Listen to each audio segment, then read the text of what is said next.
Assalamualaikum warahmatullahi wabarakatuh. Selamat pagi dan salam sejahtera semuanya. Perkenalkan, saya Fikri Arasil, MP, dosen Politeknik Ati Padang, Program Studi Teknik Industri Agro. Pada kesempatan kali ini, kita akan melihat bagaimana proses pembelajaran di mata kuliah proses produksi pangan. Pertama sekali kita awali tentunya dengan perkenalan RPS mata kuliah, di mana RPS mata kuliah proses produksi pangan adalah langkah awal untuk mengidentifikasi bagaimana kelanjutan dari output perkuliahan proses produksi pangan. Nah, mata kuliah proses produksi pangan sendiri terdiri dari mata kuliah teori dan praktek. Nah, pada kesempatan kali ini saya akan menyampaikan rencana pembelajaran semester berkaitan dengan kuliah teori proses produksi pangan. Mata kuliah proses produksi pangan itu terdiri dari 2 SKS, di mana mata kuliah ini diampu pada semester ganjil 2023-2024. Di mana mata kuliah ini tentunya diberikan capaian program lulusan oleh program studi teknik industri agro, di mana beban CPL yang dibebankan antara lain bekerjasama dan memiliki kepekaan sosial serta kepedulian terhadap masyarakat dan lingkungan, mampu melakukan proses evaluasi terhadap kelompok kerja, mampu menerapkan pengetahuan secara teknis, keterampilan memecahkan masalah di bidang kerekayasaan, kemudian sesuai dengan disiplin teknik industri agro. Kemudian untuk kemampuan berikutnya yang diharapkan melakukan pengukuran dan pengolahan data untuk perbaikan proses dan standarisasi proses di industri. Dan yang terakhir, kemampuan untuk unit kerja kelompok dalam pemecahan masalah secara kerekayasaan. Nah, selanjutnya dari mata kuliah proses produksi pangan, kita akan lihat ada capaian pembelajaran mata kuliah atau CPMK yang dibebankan pada mata kuliah ini. Mata kuliah ini memiliki 6 CPMK. Yang diantaranya, yang pertama, mahasiswa mampu memahami tentang ruang lingkup industri pangan, proses produksi, dan kaitannya dengan sistem industri. Mahasiswa mampu memahami tentang konsep dasar pengolahan pangan, menggunakan suhu rendah, suhu tinggi, dan proses pengolahan pangan secara modern. Mahasiswa mampu menganalisis tentang satuan proses. Mahasiswa mampu menganalisis tentang satuan operasi pada industri pangan. Mahasiswa mampu memahami tentang teknologi terbaru di bidang industri pangan, bioteknologi dan nanoteknologi di industri pangan. Dan yang terakhir, mahasiswa mampu memahami tentang teknologi pengemasan pada produk industri pangan. Diharapkan dengan kata kerja operasional yang digunakan pada CPMK ini mampu memperdalam pemahaman mahasiswa berkaitan dengan capaian pembelajaran mata kuliah. Selanjutnya, CPMK ini kemudian diturunkan lagi menjadi 6 sub CPMK dari mata kuliah proses produksi pangan. Kemudian salah satu diantaranya tentunya berkaitan dengan ruang lingkup industri pangan, proses produksi, serta kaitannya dengan sistem industri. Kemudian mahasiswa mampu juga diharapkan bisa menjelaskan secara teknis dasar-dasar pengolahan pangan, menggunakan suhu rendah, suhu tinggi, dan proses pengolahan pangan secara modern. Mahasiswa mampu menganalisis tentang bentuk satuan operasi, mahasiswa mampu menganalisis tentang satuan operasi dan pada industri pangan seperti pengecilan ukuran, filtrasi, pindah panas, distilasi, ekstraksi, pengeringan, evaporasi, pencampuran, dan lain-lain. Kemudian mahasiswa mampu memahami tentang teknologi terbaru di bidang industri pangan, bioteknologi, dan nanoteknologi di industri pangan. Mahasiswa mampu memahami tentang teknologi pengemasan, karakteristik pengemasan pada produksi industri pangan. Selanjutnya, kita akan lihat bahan kajian yang berkaitan dengan mata kuliah ini. Tapi sebelum itu, kita akan sampaikan juga berkaitan dengan deskripsi singkat mata kuliah. Mana mata kuliah ini memberikan gambaran tentang proses dan tahapan transformasi bahan baku, kemudian diolah menjadi sebuah produk, di mana di dalamnya berkaitan dengan beberapa satuan proses operasi, baik itu secara proses kimia, fisika, maupun biologi. Nah, bahan kajian atau materi yang ada pada mata kuliah ini diantaranya ruang lingkup industri pangan, proses produksi dan sistem industri, faktor penyebab kerusakan pangan, dasar-dasar pengolahan pangan, satuan operasi, teknologi dan mesin produksi industri pangan, teknologi terbaru pada industri pangan, dan teknologi pengemasan pada industri pangan. Nah, selanjutnya ketika sudah sampai pada tahapan ini, mahasiswa akan dijelaskan bagaimana runtutan RPS di setiap pertemuannya. Selanjutnya akan disampaikan berkaitan dengan peta penilaian yang menjadi poin inti di dalam perkuliahan ini, di mana masing-masing proporsinya disepakati dan diberikan secara langsung oleh dosen yang bersangkutan, di mana peta penilaian pada mata kuliah ini terdiri dari tugas, UTS, UAS, dan juga kuis. Nah, masing-masingnya memiliki rubrik yang berbeda-beda. Selanjutnya akan dijelaskan juga berkaitan dengan kontrak perkuliahan. Terima kasih. Assalamualaikum warahmatullahi wabarakatuh. Selanjutnya, kita akan lihat pertemuan pertama pada mata kuliah proses produksi pangan, di mana pada pertemuan pertama ini kita akan membahas tentang ruang lingkup industri pangan, proses produksi, dan kaitannya dengan sistem industri. Selamat menyaksikan. Oke, Assalamualaikum warahmatullahi wabarakatuh. Waalaikumsalam warahmatullahi wabarakatuh. Selamat pagi semuanya. Salam sejahtera untuk kita semua ya. Senang sekali pada pagi hari ini kita bertemu kembali dalam mata kuliah proses produksi pangan. Ya. Mata kuliah ini adalah mata kuliah wajib ya yang harus kita lewati di semester ini. Ya. Ini pertemuan pertama kita, jadi ada beberapa hal yang ingin saya sampaikan di pertemuan kali ini. Ya. Yang pertama itu berkaitan dengan tentunya rencana pembelajaran semester, kontrak perkuliahan, dan bagaimana kita menjalani perkuliahan ini. Oke. Terlebih dahulu kita ingin mengambil absensi dari perkuliahan. Silakan pada mahasiswa untuk tapping di akun dan juga saya.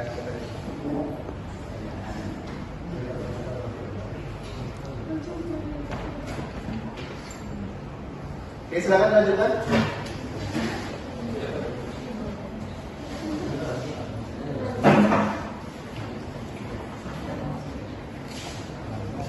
Ini yang lain ikuti.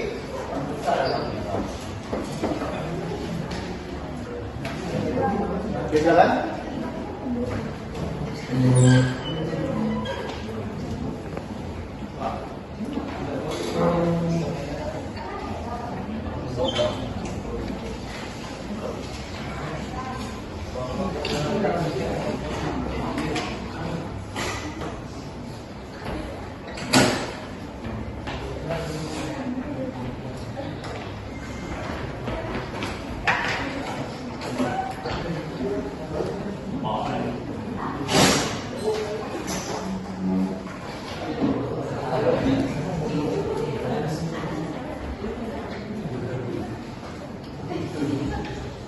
Oke, sudah semuanya? Ya, terima kasih. Nah, selanjutnya kita akan masuk ke dalam fokus dari rencana pembelajaran semester. Mahasiswa tahu apa itu RPS? Oke, Reva, apa itu RPS? Rencana pembelajaran studi. Rencana pembelajaran semester. Kita perlu melakukan perencanaan ya. Baik apapun kegiatan kita perlu melakukan perencanaan. Ya, mahasiswa pada pagi hari ini ada rencana ke kampus. Nah, itulah pentingnya RPS menjadi acuan dalam proses pembelajaran. Nah, kita akan lihat seperti apa RPS dari mata kuliah ini sebagai acuan dari proses pembelajaran kita.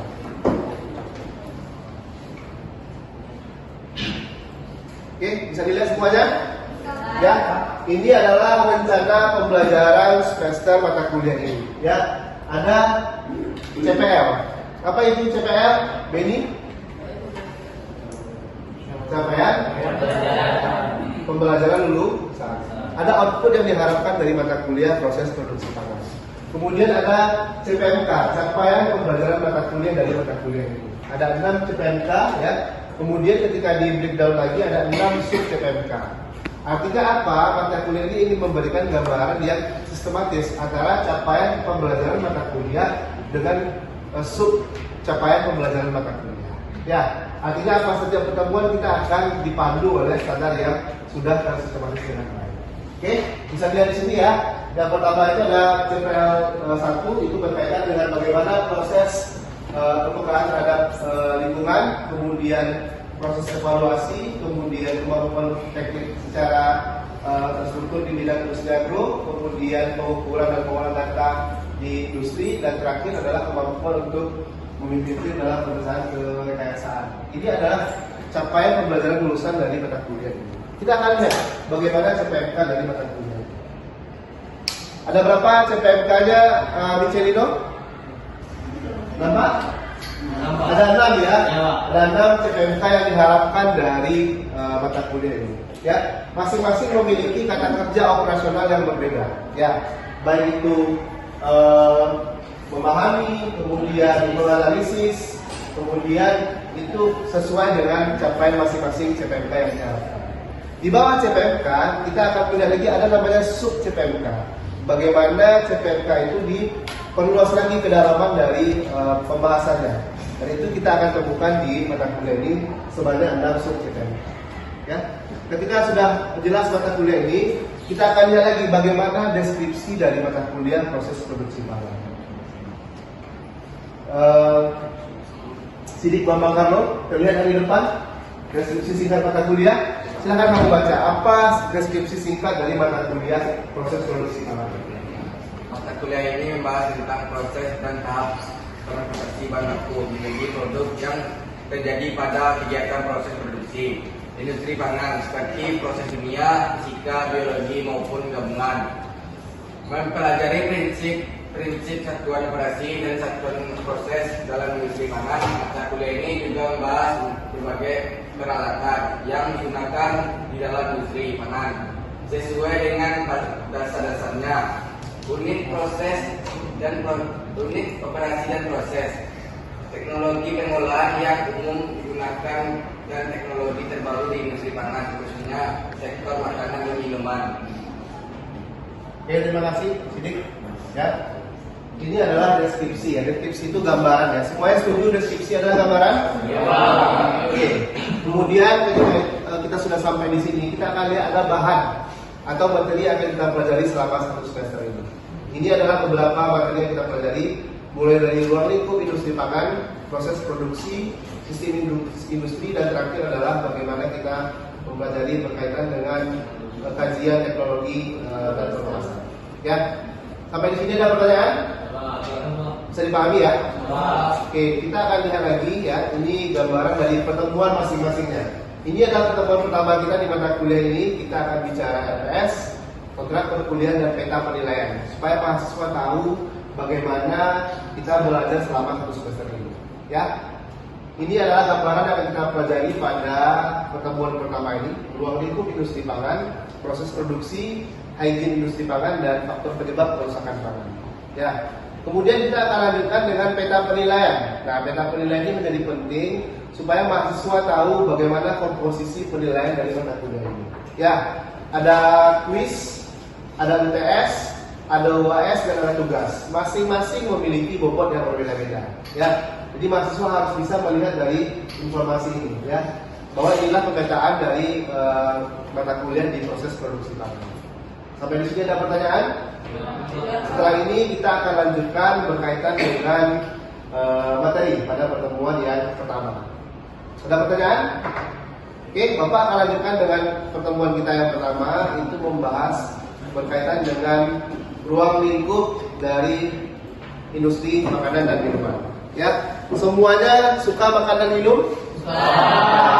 Ada makanan, ada minuman ya, dan itu sesuatu yang tidak bisa dipisahkan.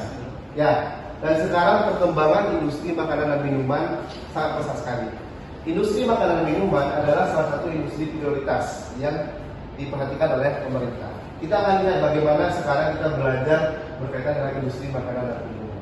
Oke, Basya, bagaimana menurut hemat Basya sekarang perkembangan industri makanan dan minuman khususnya di Sumatera Barat? Berdiri. Baik. Perkembangan industri pangan di wilayah Sumatera Barat menurut saya memiliki pertumbuhan yang positif karena mungkin adanya dukungan dari pemerintah yang kuat dalam hal kebijakan ketahanan pangan, terus perkembangan food estate sama pemberdayaan IKM. Jadi hilirisasi produk dan komoditas unggulan ini menjadi salah satu peluang yang cukup besar dalam hal perkembangan industri pangan di wilayah Sumbar ini untuk kedepannya, Pak. Oke, terima kasih. Kita beri aplaus untuk Basya ya. Oke ya. Jadi sekarang industri makanan dan minuman sedang berkembang pesat. Dan sekarang sudah kita berada pada industri 4.0. Artinya apa? Kita sudah diberikan perkembangan teknologi yang sangat canggih. Dan industri makanan dan minuman juga seperti itu, sudah memanfaatkan optimalisasi dari industri 4.0 tersebut. Nah, apa aspek penting yang perlu kita pahami dari gambar awal ruang lingkup industri makanan dan minuman ini? Kita akan melihat ya, di depan itu ada bagaimana kita melihat gambaran atau indikator apa kita bisa melihat proses makanan dan minuman. Mulai dari pemilihan bahan baku, ya, kemudian proses pengolahannya, kualitas, pengemasan, dan alur distribusi makanan. Kira-kira mahasiswa memahami tidak bedanya antara supplier dengan distributor? Beda ya? Bahan baku itu disediakan oleh supplier. Makanya pemilihan bahan baku itu menjadi poin awal kalau kita bicara industri makanan dan minuman. Oke? Sampai di sini ada pertanyaan? Oke. Kita akan lanjutkan berkaitan dengan proses produksi. Ya. Imam, proses produksi itu menurut kita apa? Berdasarkan gambar ini.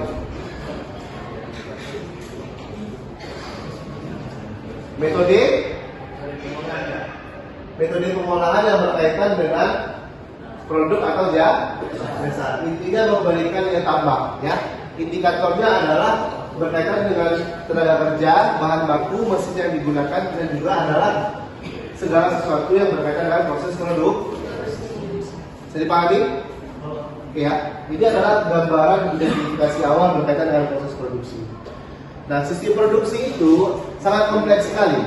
Ya, kita akan lihat beberapa yang dalam gambar input output sistem produksi seperti ini. Ya, ada input ya, ada input. Nah, apa lagi? Output. Ada proses ya, jadi ada proses produksi dan ada output.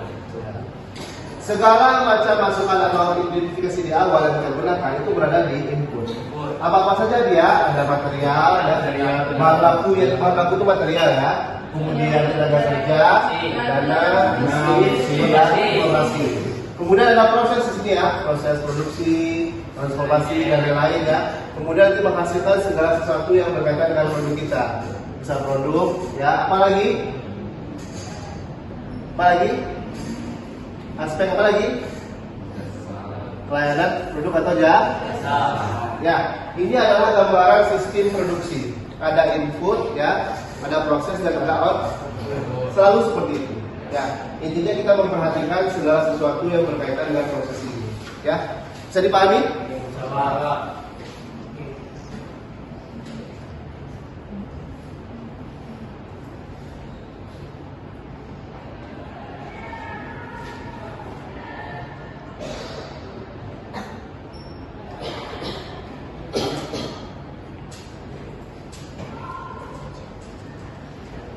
Oke, selanjutnya kita akan melihat bagaimana hygiene sanitasi pangan. Ya, kalau kita bicara makanan dan minuman itu harus terstandar. Ya, hygiene itu apa, Reva?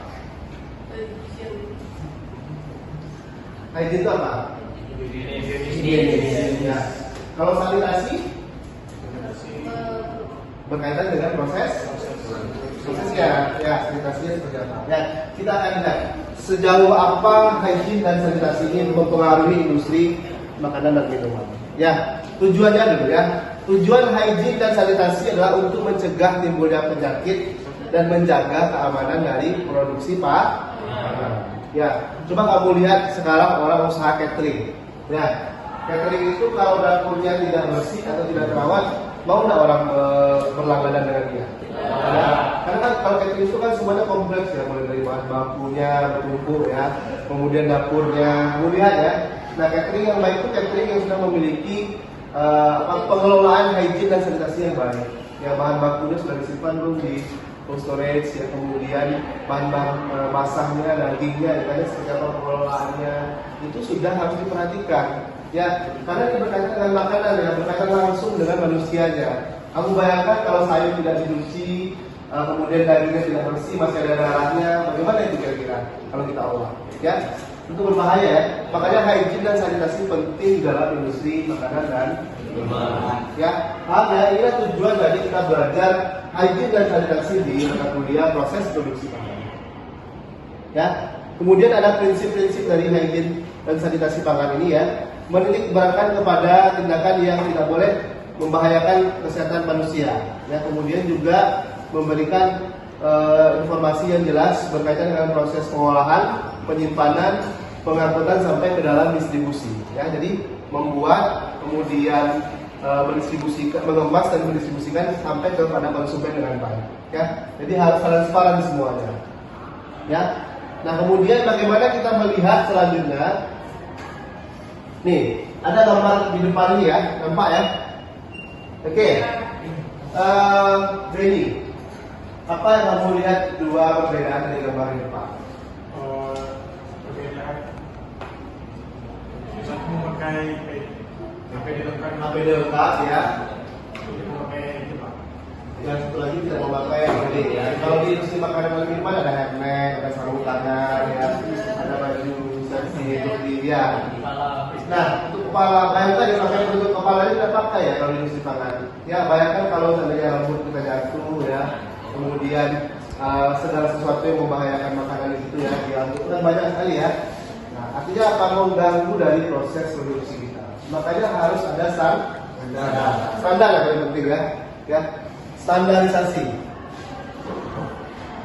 Ya, nah di standarisasi inilah lahir ada namanya SOP. Standar operasional prosedur. Ya. SOP itu diberikan atau diperuntukkan supaya segala sesuatu itu ada acuannya.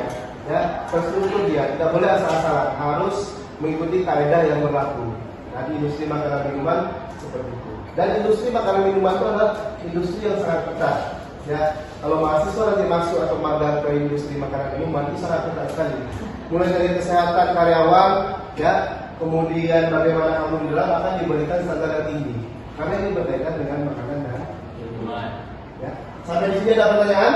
Ya, ini gambaran sederhana ya bahwa memang kita harus seperti ini ya di industri makanan dan minuman ya harus ada mengetahui SOP ya kemudian bagaimana itu menjaga kualitasnya tetap tinggi ya. Yang penting dari industri makanan dan minuman ini adalah produknya memiliki kualitas yang tinggi baik secara pengelolaan maupun secara produk dan proses ya.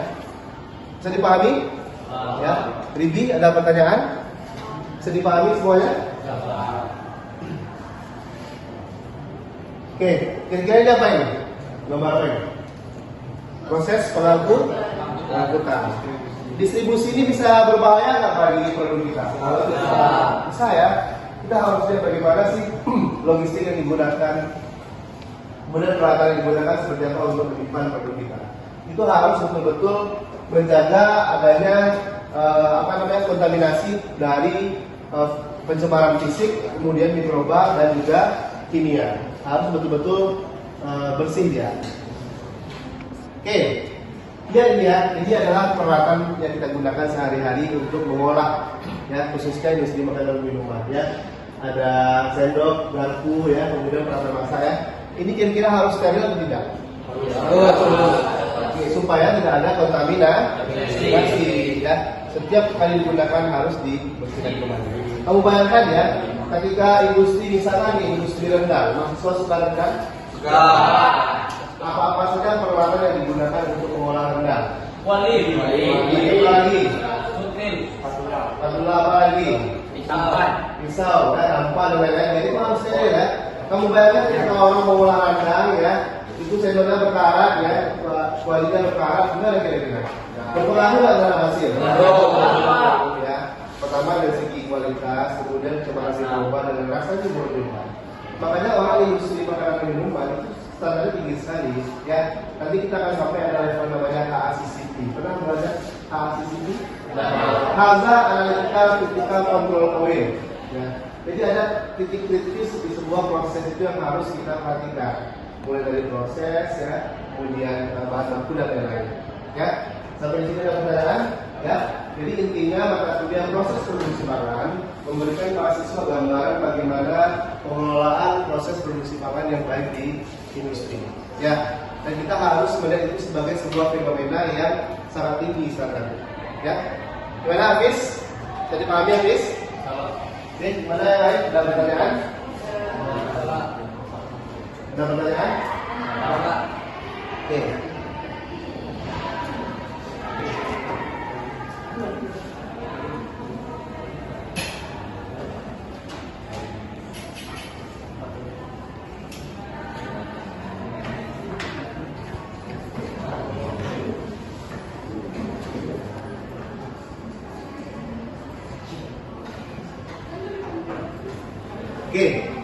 ini materi terakhir kita ya untuk pertemuan kali ini. Ada namanya kerusakan bahan pangan, ya. Jadi bahan pangan itu juga bisa rusak, ya. Meskipun kita awetkan atau kita simpan untuk kualitasnya tetap terjaga baik, tapi juga mengalami kapan kemudian proses ini.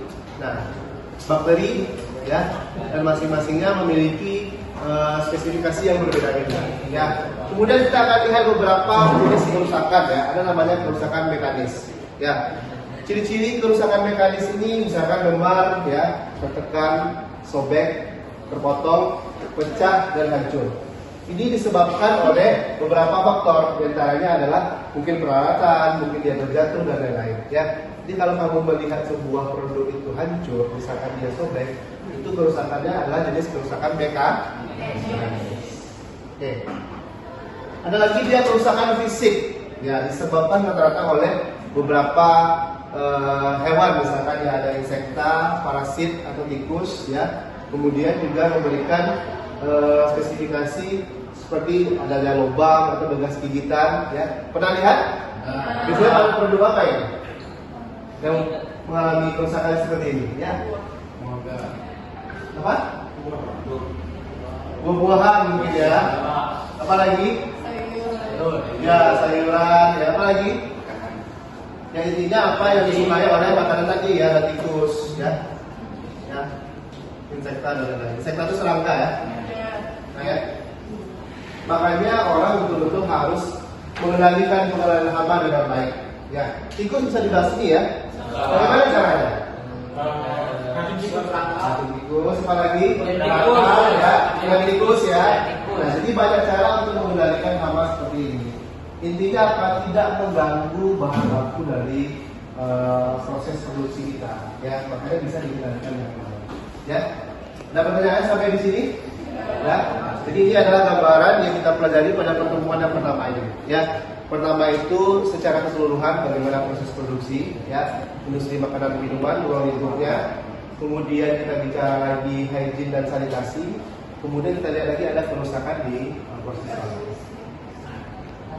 Nah, kemudian ada lagi kerusakan kimia, ya. Nah, ini disebabkan tentunya pada proses kimia, ya. Nah, sampai di sini ada pertanyaan, ya. Itulah gambaran dari pertemuan pertama kita di mata kuliah proses produksi tanaman, ya. Ada 6 PMK tentunya di awal tadi, ya, sampai pembelajaran mata kuliah. Kemudian 6 sub PMK dan kemudian intinya adalah bagaimana kita menjaga supaya bisa memahami secara keseluruhan apa yang diharapkan dari mata kuliah. Ya, mungkin demikianlah pertemuan pertama kita pada pagi hari ini. Terima kasih atas partisipasinya.